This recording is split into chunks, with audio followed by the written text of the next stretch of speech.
Music. तो आदाब, नमस्कार, गुड इवनिंग, सत श्री अकाल। एक बार फिर आप तमाम लोगों का स्वागत है क्राइम तक की कहानी के इस एपिसोड में। उम्मीद है पूरी फैमिली अच्छी होगी। फिर से एक बार कहानी शुरू करूं उससे पहले वही ज़रूरी बात, कोरोना बहुत तेज़ी से बढ़ रहा है। देश में 1 लाख पिछले कई दिनों से, बल्कि कई महीनों से सब कुछ सुकून था।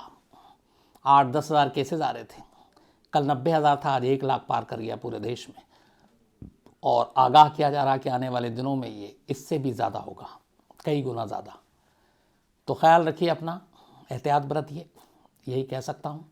जिन लोगों ने डबल डोज नहीं लिया वो ले लें और कोशिश करें कि भीड़ भाड़ से दूर रहें। जितना ज़रूरी है उतना ही मिले, वरना ना मिले। अब आते हैं आज की कहानी के ऊपर। लेकिन आज की कहानी शुरू करूं उससे पहले कई सारे लोगों के मेल आए, तो थोड़े उनसे सवाल पूछे थे उन्होंने मेल पे, तो मैंने कहा अलग अलग कितने लोगों को जवाब दूं। कल पीएम की सुरक्षा में कुछ चूक का मामला आया था। आप लोगों को सभी को पता है, पंजाब के दौरे पर थे, उन्हें एक रैली में जानी थी। तो उसमें पूछा गया कि क्या सिक्योरिटी का पीएम का इंतज़ाम क्या होता है। तो जितनी मेरी जानकारी है मैं आपको बताता हूँ, फिर कहानी पर आता हूँ। प्राइम मिनिस्टर की सिक्योरिटी जो है हमारे यहाँ, उसके लिए ख़ास फोर्स बनी हुई, एसपीजी, स्पेशल प्रोटेक्शन ग्रुप। तो पीएम की सिक्योरिटी की सारी जिम्मेदारी एसपीजी की होती है। एसपीजी को बेइंतहा पावर है, यहाँ तक कि प्राइम मिनिस्टर खुद अपनी मर्जी से वो काम नहीं कर सकते जो एसपीजी उन्हें रोके। मसलन अगर प्राइम मिनिस्टर अपनी गाड़ी में जा रहे हैं और रास्ते में उनका मन किया कि खिड़की खोल दें अपनी गाड़ी की विंडो, तो वो बिना एसपीजी की इजाज़त के नहीं कर सकते। वो कहीं उनका काफ़िला जा रहा है और वो अचानक कहें ड्राइवर से ज़रा गाड़ी रोक दो, उतर लूँ, 1 मिनट टहल लूँ, बिना एसपीजी की इजाज़त के नहीं। मतलब प्राइम मिनिस्टर अपनी मर्ज़ी से कुछ कर ही नहीं सकते हैं। और इसकी वजह यह है कि उनकी ज़िंदगी, उनकी हिफाजत, उनकी सुरक्षा की जिम्मेदारी एसपीजी की है। तो जो एसपीजी कहता है वही उनको करना पड़ता है। ये बड़ा सख्त है और ये एसपीजी की ट्रेनिंग भी इसी तरीके से होती है। इसमें कोई बुरा मानने की चीज़ नहीं होती, क्योंकि आपकी ज़िम्मेदारी जिस शख्स की हिफाजत करने की है उसके लिए आप कोई भी कदम उठाएंगे। कई बार आपने टीवी वीडियो पे देखा होगा, पीएम जा रहे हैं, वेव कर रहे हैं या लोगों से मिल रहे हैं, तो उसमें भी एसपीजी पहले उन चीज़ों का ध्यान रखती है आमतौर पर रैलियों में, कि वो जो भीड़ आगे की तरफ है, पीएम जिसके पास से गुजरेंगे उनमें कौन लोग हैं, कैसे लोग हैं। कई बार उस भीड़ में सादी वर्दी में अपनी एजेंसी, पुलिस के तमाम लोग होते हैं। और जब पीएम चल रहे होते हैं ऐसे भीड़ में, तो एसपीजी की नज़रें हर तरफ भीड़ पे ही होती हैं। बाकायदा उस वक्त वहाँ जितने कैमरे लगे होते हैं उस पर कुछ लोग बैठ के मॉनिटर कर रहे होते हैं। तो पीएम का कुल मिलाकर की सुरक्षा की जिम्मेदारी एसपीजी की होती है। अब आते हैं रूट पर। दिल्ली में जैसे कई भी जगह जाते हैं तो हम किलोमीटर के हिसाब से नापते हैं। एसपीजी का तो ये होता है कि मिनट दर मिनट, कि अगर सपोज़ उनको अपने घर से पार्लियामेंट जाना है तो ये मान लीजिए 4-5 किलोमीटर से भी कम की दूरी है, तो 4-5 किलोमीटर नहीं देखते, वो देखते कि कितने मिनट में हम पहुँचेंगे। 3 मिनट, 4 मिनट, 5 मिनट, एक्यूरेट। एक रेड लाइट से दूसरी रेड लाइट में कितना, वो सब सेकंड के हिसाब से काउंट होता है। उसी हिसाब से ट्रैफिक और सड़क पर सिक्योरिटी के इंतज़ाम होते हैं। जब प्राइम मिनिस्टर इसी तरीके से दिल्ली से बाहर निकलते हैं, किसी और स्टेट में जाते हैं या विदेश जाते हैं, तो भी यही एसपीजी की टीम पहले पहुंच जाती है और फिर पूरा एक रोड मैप तैयार होता है। बाकायदा आईबी की इनपुट होती है कि जहाँ पे पीएम जा रहे हैं वहाँ उनको कितना ख़तरा है, कौन कौन से ऐसे एजिटेशन हो सकते हैं, कौन कौन से टेररिज्म के थ्रेट हैं वहाँ पे, कौन सा टेरर ग्रुप एक्टिव हो सकता है। ये सारी चीज़ें होती है। इसके बाद फिर उस स्टेट की पुलिस को बताया जाता है। स्टेट की पुलिस सड़क और बाकी चीज़ों की सुरक्षा का इंतज़ाम करती है। अब जैसे पंजाब की ले लीजिए कि पंजाब 5 तारीख को, 5 जनवरी को पीएम को जाना था, तो इसका पहले से एक पूरा प्लान तैयार होता है, रूट मैप तैयार होता है। अब उस रूट मैप के हिसाब से पीएम को यहाँ से जाना था फ्लाइट से, उसके बाद भटिंडा से चॉपर से निकलना था उनको फिरोजपुर। लेकिन बारिश हो रही थी, मौसम ख़राब था। पायलट ने कहा कि इस मौसम में उड़ना सेफ़ नहीं है, तो अल्टरनेट रूट तैयार किया गया बाई रोड, और वो करीब 1.5 से 2 घंटे का सफ़र था। अब जब रूट तैयार होता है तो उससे पहले लोकल जो स्टेट पुलिस है उसको इन्फॉर्म किया जाता है, ताकि वो सड़क को खाली कराए, कोई ऐसा एजिटेशन या ऐसी चीज़ें ना हो। तो ये सारी चीज़ें, इसके अलावा आईबी की इनपुट होती है, फिर लोकल पुलिस की मदद होती है। लेकिन पीएम की सुरक्षा का घेरा एसपीजी खुद कवर करती है, बाकी सपोर्ट जो है वो दूसरी जो लोकल पुलिस और बाकी लोग करते हैं। तो वहाँ पे भी यही हुआ। अब यहाँ पे ही है कि ये चूक कैसे हुई। जो मेरी अपनी कुछ लोगों से बात हुई और जो मुझे लगता है, जब भटिंडा से फिरोजपुर के लिए उड़ान भरनी थी चॉपर से, मौसम ख़राब था, नहीं गए, तब उस वक्त तय हुआ कि हम बाय रोड चलेंगे। इससे पहले ये प्लान में शामिल नहीं था। तो अब जो भी हुआ उसके बाद हुआ, लोकल पुलिस वहाँ के डीजीपी को बताया गया, उन्होंने क्लियरेंस दी, पंजाब पुलिस ने बाकायदा कहा कि हाँ आप इस रास्ते से जा सकते हैं, सेफ है। और पीएम के रूट को भी कई बार सीक्रेट रखा जाता है, सिर्फ जो लोग शामिल हैं उस रूट में उन्हीं एजेंसियों को पता होता है। तो अब पीएम बाई रोड जा रहे हैं और सफ़र ठीक ठाक कट गया है, कुछ देर के बाद तो उनको पहुंचना था, लेकिन जब वो हुसैनी फ्लाईओवर के पास पहुंचते हैं तो फ्लाईओवर पे चढ़ने के बाद पीएम के काफिले को पता चलता है कि आगे कुछ गाड़ियां और कुछ फार्मर्स जो हैं वो एजिटेशन कर रहे हैं, वो प्रदर्शन कर रहे हैं। और उसके बाद ये गाड़ी रुकी रहती है और प्राइम मिनिस्टर करीब उस ब्रिज पे, फ्लाईओवर पे 15 से 20 मिनट तक उनका काफिला रुका रहता है। 15 से 20 मिनट काफ़ी वक्त होता है। आजकल पता है आपको टेक्नोलॉजी, सैटेलाइट, ड्रोन, तो किसी भी दुश्मन को अगर ये पता चल जाए कि ये काफिला या पीएम इतनी देर तक यहाँ पे कोई भी वीवीआईपी खड़ा हुआ है तो उसको निशाना बनाया जा सकता है। तो ये एक सीरियस एक बात है सिक्योरिटी के लेकर। लेकिन यहाँ पे अब दो सवाल उठता है। एक कि प्राइम मिनिस्टर को इस रूट से जाना था, ये बात आमतौर पे लीक नहीं होती है, सिर्फ पुलिस को या एसपीजी बाकी जो एजेंसियाँ उनको पता होती है। तो उसी रूट पे जो एजिटेशन हो रहा था कि क्या वो एक इत्तेफाक था या उन्हें पता था किसानों को कि यहाँ से प्राइम मिनिस्टर गुजरने वाले हैं। नंबर 2, अगर पीएम को वहाँ से जाना था, जब पीएम का रूट निकलता है तो उसके बाद उस जिस रास्ते से गुजरने उस पूरे रास्ते पे अलर्ट कर दिया जाता है, ट्रैफिक रोक दी जाती है, रेड लाइट पे पुलिस होती है, सड़क किनारे पुलिस होती है। तो जब वहाँ से चले तो इस फ्लाईओवर के पास एजिटेशन है और रास्ता ब्लॉक है, ये बात क्यों नहीं पता थी? क्या ये पंजाब पुलिस को बात पता थी और उन्होंने एसपीजी और बाकी लोगों से छुपाया? पहली चीज़। दूसरी, इंटेलिजेंस ब्यूरो जिसकी जिम्मेदारी है सारे इनपुट रखने की, कहाँ कहाँ एजिटेशन हो रहा, कौन कौन से पीएम के रूट पे आ सकते हैं, तो क्या आईबी ने ये इनपुट दिया पंजाब पुलिस को? और तीसरा, वो प्रदर्शनकारी वहाँ पहले से थे या बस विदिन 10 मिनट या आधे घंटे के अंदर अंदर वहाँ पहुँच गए? इन सवालों के जवाब ज़रूरी हैं, तभी पता चलेगा कि इसमें पंजाब पुलिस की गलती है, अपनी खुफिया एजेंसी की गलती है, या फिर किसकी गलती है। और मेरा मानना है कि जिस तरीके से कल से मैं देख रहा हूँ इसको लेकर जो पॉलिटिक्स हो रहा है, जिस तरीके के स्टेटमेंट बयान आ रहे हैं, क्राइम, सिक्योरिटी, ये सारी चीज़ें पॉलिटिक्स से हमेशा अलग रखनी चाहिए। चाहे वो पुलिस फोर्स हो, चाहे अपनी एसपीजी हो, चाहे बाकी इस तरह की एजेंसियाँ हों, चाहे अपनी आर्मी हो, एयरफोर्स हो, नेवी हो। मेरा मानना है कि सरकार किसी की भी हो, स्टेट में, सेंटर में, ऐसी एजेंसियों को हमेशा आज़ाद और इनको इन राजनीति से अलग रखना चाहिए। दूसरा, मेरा ये मानना है कि एक जब तक चुनाव होता है, आपकी अपनी ओपिनियन है, आप इस पार्टी के सपोर्टर हैं, आप उस पार्टी के सपोर्टर हैं, बेशक होना चाहिए। डेमोक्रेसी की खूबसूरती यही है, क्योंकि हम सब एक ही पार्टी के होंगे तो फिर डिक्टेटरशिप ही होगा।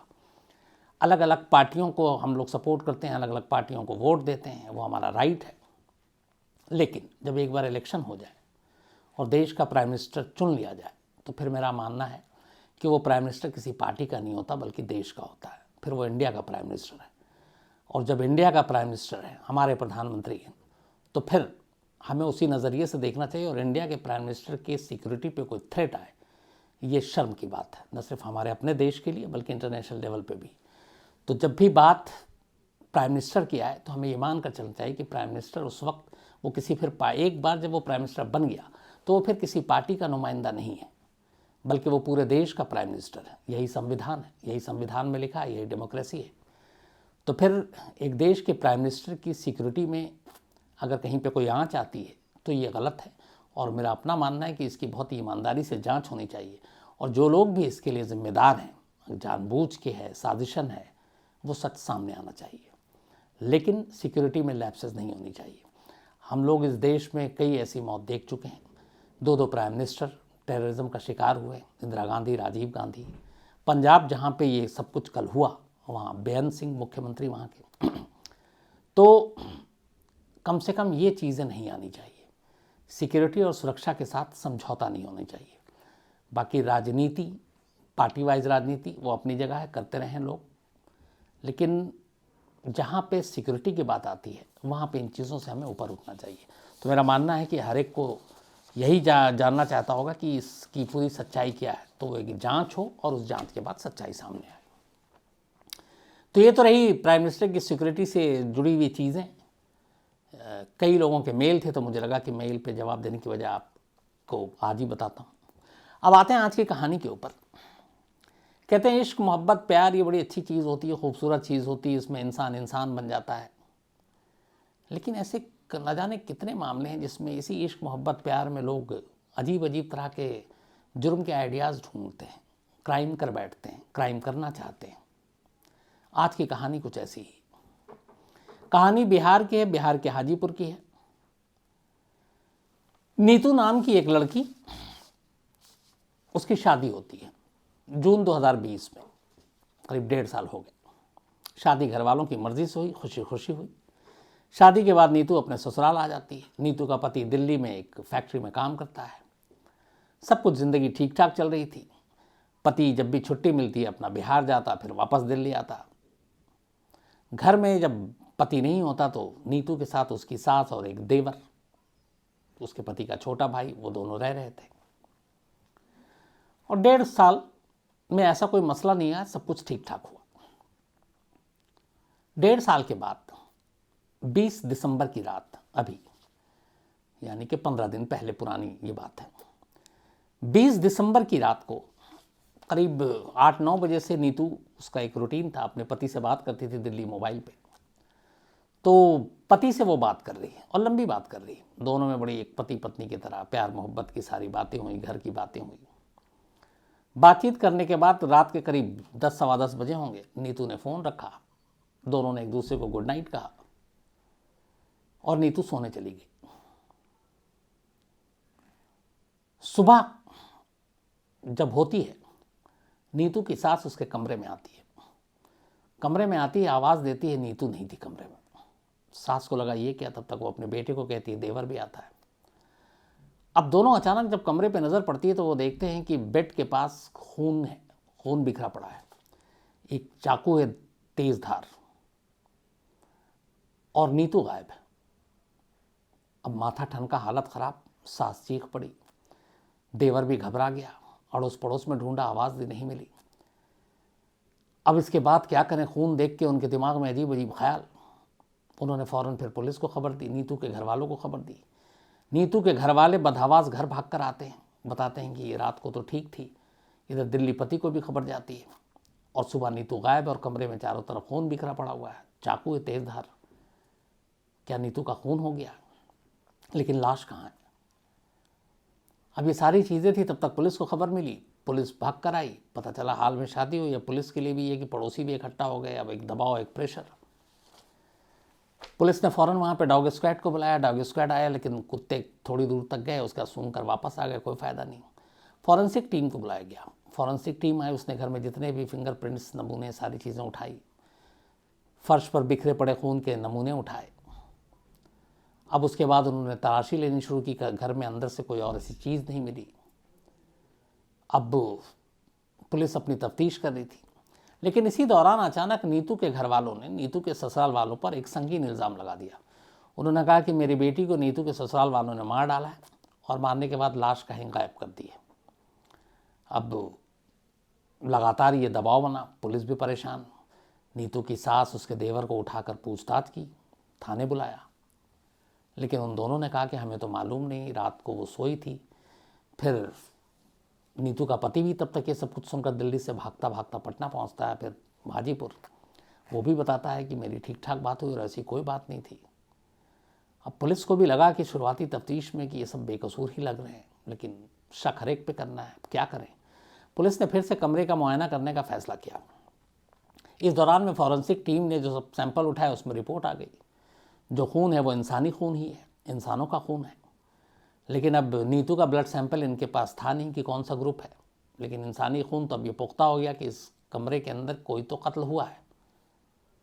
अब कत्ल होने वाली नीतू है या कोई और है पता नहीं, लेकिन कत्ल हुआ है, क्योंकि खून की जो रिपोर्ट है वो बता रही है इंसानी खून है। पुलिस ने दोबारा तफ्तीश शुरू की। नीतू गायब है, लाश गायब है कि मारने के बाद अब ये भी ख्याल आ रहा है कि कत्ल करना था तो लाश को क्यों लेकर जाने का रिस्क कोई उठाएगा। तलाशी के दौरान फिर कुछ छोटी छोटी चीज़ें पूछी पुलिस ने, तो नीतू की सास ने बताया कि एक उसका फेवरेट जैकेट है वो जो हमेशा पहनती है और सोते वक्त सिर्फ नहीं पहनती है, लेकिन घर से बाहर निकलते वक्त कहीं भी जाती पहन कर जाती। अब वो जैकेट कमरे से गायब था, तो पुलिस को लगा कि अगर उसका कत्ल हुआ है तो कातिल को ये बात तो नहीं मालूम होगी कि वो जैकेट इसका पसंदीदा है। जैकेट लेकर गई, ये थोड़ा सा डाउट हुआ। अब फिर पुलिस ने नीतू का मोबाइल ढूंढना शुरू किया। मोबाइल भी घर में नहीं मिला, मोबाइल को नंबर मिलाया तो स्विच ऑफ। अब पुलिस को लगा कि एक कत्ल अचानक हुआ, वो मोबाइल भी गायब है, उसका फेवरेट जैकेट भी नहीं है, माजरा क्या है। अब पुलिस तफ्तीश करती रही, लेकिन कोई सुराग, कोई क्लू नहीं मिल रहा था। अब पुलिस ने कहा कि नीतू की ज़रा ज़िंदगी में झांकते हैं कि कब शादी किया कुछ, तो उसकी पूरी बैकग्राउंड को खंगाला, वहाँ पे भी कोई ऐसी चीज़ नहीं मिली। पुलिस परेशान, लाश मिल नहीं रही है। इधर ससुराल वाले प्रेशर बनाए हुए हैं कि नीतू का कत्ल हुआ है, दहेज के लिए ससुराल वालों ने किया है, लाश गायब कर दी है, हमारी बेटी की लाश ढूंढ कर लाओ। अब हर तरह से दबाव में हाजीपुर की उधर पुलिस जो है वो अपना काम कर रही है, लेकिन कामयाबी नहीं मिल रही है। इसी दौरान में अब मोबाइल तो था नहीं, पुलिस ने फिर भी कहा कि चलो जो नीतू का मोबाइल है उसका CDR कॉल डिटेल रिकॉर्ड निकलवाते हैं। तो उन्होंने कॉल डिटेल रिकॉर्ड निकलवाने का काम शुरू किया। जब शुरू किया तो फिर कुछ चीज़ें सामने आई। जब वो चीज़ें सामने आई तो पुलिस ने कहा चलो अब CCTV कैमरा भी खंगालते हैं। नीतू के घर के आसपास के अब CCTV कैमरे को खंगालने का काम शुरू किया गया। जब वो खंगालना शुरू किया गया तो देखा गया कि रात करीब 1 बजे के दरमियान आसपास एक गाड़ी, शायद स्कॉर्पियो थी, नीतू के ससुराल के बाहर आती है और बड़ी तेज़ी से निकल जाती है। तो पुलिस को लगा कि इसी गाड़ी में शायद नीतू की लाश को कातिल अपने साथ लेकर गया है। लेकिन सवाल और पहेली ये थी कि कत्ल करने के बाद आमतौर पर लोग भागते हैं मौका वारदात से, लाश से दूर जाते हैं। यहाँ कौन ऐसा कातिल है जो लाश अपने साथ लेकर गया इतना बड़ा जोखिम उठाकर? ये सारे सवाल अभी मन में ही थे कि पुलिस की CDR जो रिपोर्ट आई उसमें कुछ सवाल के जवाब मिले। पता चला कि हाँ, उस रात नीतू ने अपने पति से दिल्ली में बात की थी करीब 1-1.25 घंटे। आखिरी बातचीत 10-10:15 बजे की हुई थी। नीतू के पति ने सही बयान दिया। लेकिन फिर इसके बाद रात करीब 12 बजे के आसपास नीतू ने किसी और से बात की और वो 2-3 बार बात की। अब उस नंबर पे जब ज़ीरो इन किया पुलिस ने देखा कि इस नंबर पे तो नीतू डेली बात करती है, लगातार बात करती है। अब पुलिस ने उस नंबर को ट्रेस किया कि वो नंबर किसका है, तो पता चला ये नंबर सोनू कुमार का है। लेकिन इत्तेफाक से ये भी नीतू का रिश्तेदार है। वो ऐसे कि नीतू का जो भाई है उसकी शादी हो चुकी है, नीतू के भाई का एक साला है सोनू, और ये नंबर सोनू का था। यानी नीतू अपने भाई के साले से लगातार बात करती थी। आपस में रिश्तेदारी में बात होती, इसमें कोई अजीब बात नहीं, और दोनों हम उम्र थे। लेकिन फिर भी पुलिस को लगा कि उस रात, जिस रात नीतू का कत्ल हुआ या गायब हुई, उसी रात भी इतनी बात हुई है। अब पुलिस ने गुपचुप अपनी एक टीम भेजी, पता क्या सोनू रहता कहाँ है। सोनू के घर पर टीम गई। जब पुलिस की टीम सोनू के घर पहुंचती है तो पुलिस वालों की आंखें खुली की खुली रह जाती हैं, क्योंकि जिस नीतू की वो लाश ढूंढ रहे थे, सोनू के घर में वही नीतू जिंदा सही सलामत हंसती हुई पुलिस वालों को दिखाई दी। अब पुलिस वालों को समझ में नहीं आया माजरा क्या है। खैर, अब नीतू की तलाश थी, सोनू का मोबाइल कॉल पे आखिरी बातचीत थी। उन्होंने अपने सीनियर अफसरों को फ़ोन किया। सीनियर अफसरों ने कहा कि दोनों को लेकर आओ।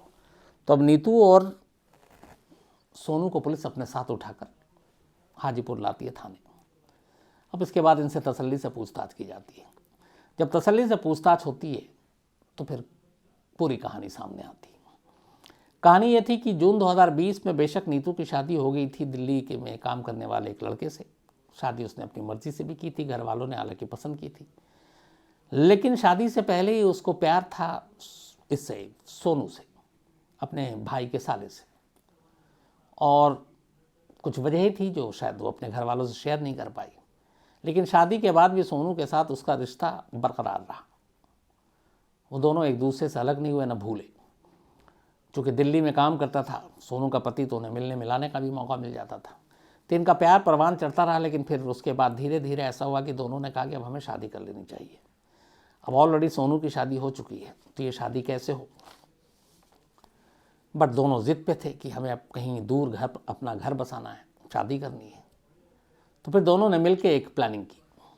उन्होंने कहा एक ही सूरत में शादी हो सकती है, और सूरत ये है कि सोनू का कत्ल हो जाए और सोनू की लाश ना मिले, और दुनिया की नज़रों से छुपकर वो कहीं दूर चले जाए और एक अपना घर बसाएं, एक नई ज़िंदगी शुरू करें। तो कहानी की पहली लाइन तो उन्होंने तैयार कर ली, अब दूसरी लाइन लिखनी थी। तो कैसे होगा ये सब कुछ? तो फिर दिमाग लगाया, उन्होंने कहा ठीक है, एक रात घर में एक पूरा सीन रिक्रिएट करेंगे।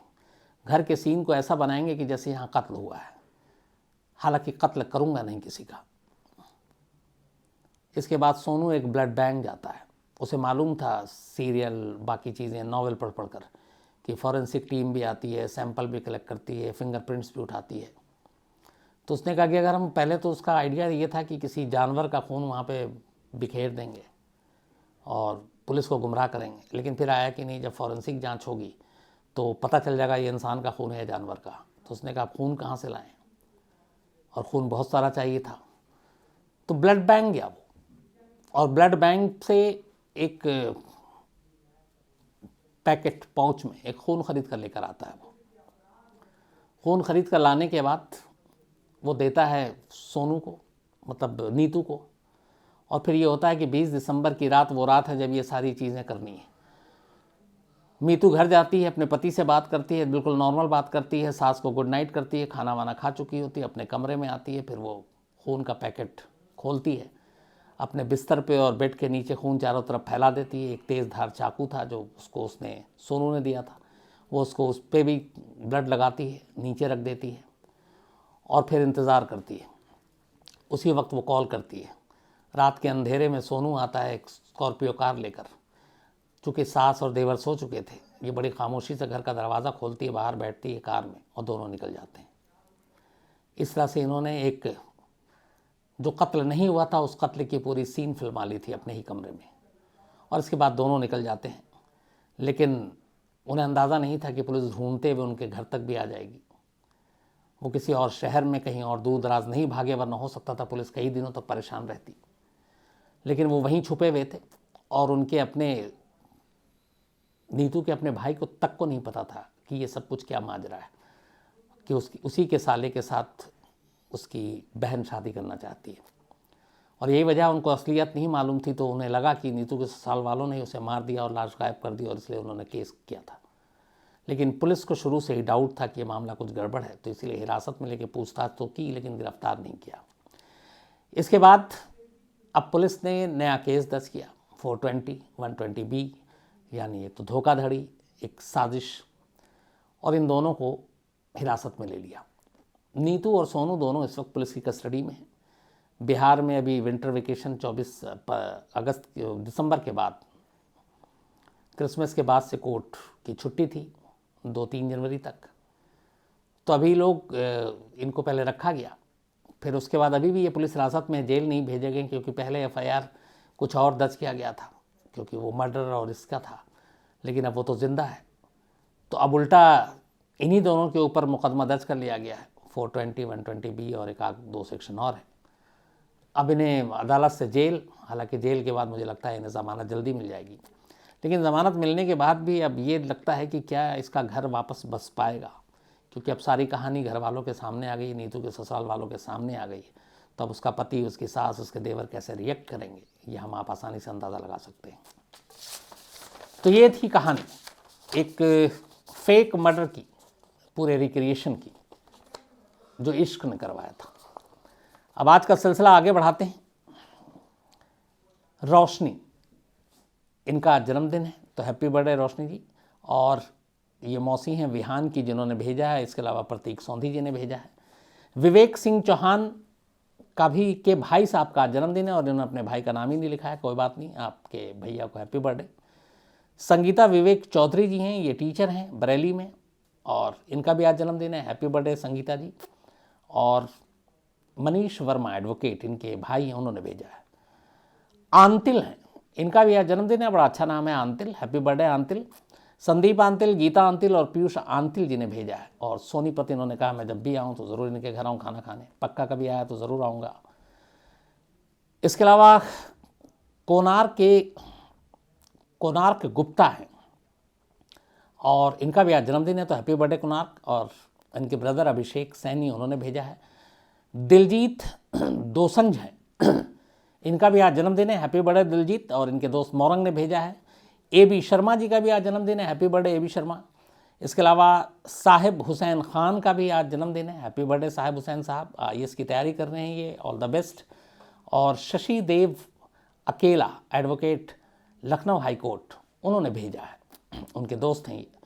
दीपक सिंह देवरिया से, इनका भी आज जन्मदिन है। मोहम्मद नवाज़, इनका भी आज जन्मदिन है, happy birthday Deepak Singh and Mohammed Nawaz. और ये मोहम्मद नवाज़ का मोहम्मद वारिस ने भेजा है। इसके अलावा हसीना बेगम का भी आज जन्मदिन है, हैप्पी बर्थडे हसीना जी। भास्कर मिश्रा जी का भी जन्मदिन है, लेकिन 5 जनवरी को था, belated happy birthday. AK Keshav साहब ने भेजा है। इसके अलावा ध्रुव पंचाल जी का भी आज जन्मदिन है, तो हैप्पी बर्थडे ध्रुव पंचाल जी। सचिन तिवारी जी का भी आज जन्मदिन है, तो हैप्पी बर्थडे सचिन तिवारी जी। और सूरज तिवारी इनके भाई ने भेजा है। इसके अलावा रवि का भी आज जन्मदिन है, हैप्पी बर्थडे रवि, आदित्य चौहान ने भेजा है। और साथ में शांतान ठिंड, इनका भी आज जन्मदिन है, बल्कि इनके भाई का जन्मदिन है, तो हैप्पी बर्थडे। और इसके अलावा लक्ष्मी पुरबिया, इनका भी आज जन्मदिन है, हैप्पी बर्थडे लक्ष्मी जी। और महिपाल सिंह राठौर जी ने ये भेजा है। रेखा सिंह जी पूरी फैमिली के साथ कहानी सुनती हैं, आपका शुक्रिया, थैंक यू वेरी मच, आपने जो मेल लिखा खूबसूरत सा। इसके अलावा राकेश कुमार गुप्ता जी, इन्होंने लिखा है तापसी मलिक सिंगूर की कहानी सुनना चाहते हैं, वेस्ट बंगाल से हैं, थैंक यू, आपको जल्दी सुनाता हूँ। मेघा भैसला हैं ये, और इनके husband Ashwani Bhaisla ji, thank you so much आपके मेल के लिए। और आपने जो भी लिखा है मैं उसको, मुझे पता है जब वक्त आएगा मैं आपको वो भी विश ज़रूर करूँगा। कैलाश चौधरी जी हैं, ये नागपुर बल्कि नागौर राजस्थान से हैं कैलाश चौधरी जी। और इन्होंने कोरोना के बाद, हाँ, ये कैलाश चौधरी ने एक मेल लिखा है, ये स्टूडेंट्स लीडर हैं शायद। इन्होंने कहा कि आजकल किराए के बड़े सीमित साधन और सुविधाएं नहीं हैं और मिलना चाहते हैं। तो कैलाश चौधरी साहब, आप किराया और उसकी चिंता ना कीजिए, मैं आपसे वादा ज़रूर मिलूँगा, लेकिन थोड़ा सा कोरोना का ये कहर कम हो जाए, क्योंकि आजकल बड़े सारे गाइडलाइंस हैं ऑफिस की तरफ से भी, तो बाहर जाना, यहाँ ट्रैवल करना, मिलना जुलना, लोगों से बड़ी सारी बंदिशें, पाबंदी लगा दी गई हैं। लेकिन आपसे वादा है, जैसे हालात नॉर्मल होंगे मैं आपसे पक्का मिलूँगा। सोनम डेकी हैं, ये तिब्बत से हैं लेकिन फ्रांस में रहती हैं, वेलकम टू द क्राइम तक फैमिली। इसके अलावा मोहम्मद अनवर रईस हैं, और ये ईस्ट चंपारण से हैं, MBBS के स्टूडेंट्स हैं, और पटना क्रैश लैंडिंग की कहानी सुनना चाहते हैं, जल्दी सुनाता हूँ आपको। विभूति कुमार हैं, कुछ पंक्तियाँ इन्होंने लिखी हैं, इन्होंने ये भी लिखा, आई गई मत की तरह मत निपटा दीजिएगा।